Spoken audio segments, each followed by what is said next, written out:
Gözlerinden nur saçsın, keder bizden yan kaçsın. Sevinç dolsun ruhuna, halın dönsün, gül açsın.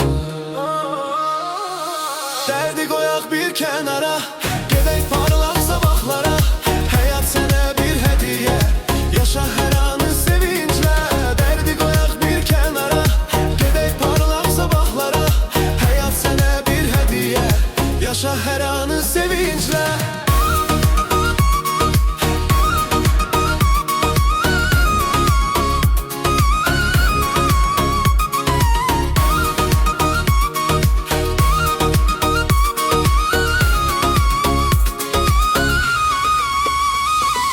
Aşk kalbini sevgiye, uç sonsuz bu göylere. Düşünsen hayat güzel, bugünse sana özel. Derdi koyak bir kenara, gedek parlak sabahlara. Hayat sana bir hediye, yaşa her anı sevinçle. Derdi koyak bir kenara, gedek parlak sabahlara.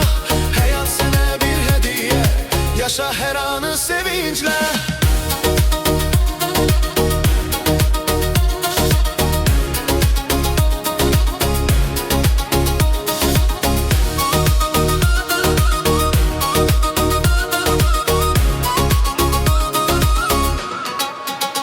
Oku yar uca bir ses, koy ruhun alsın nefes.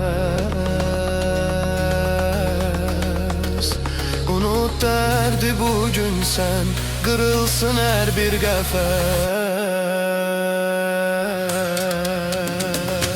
Derdi koyak bir kenara, gedek parlak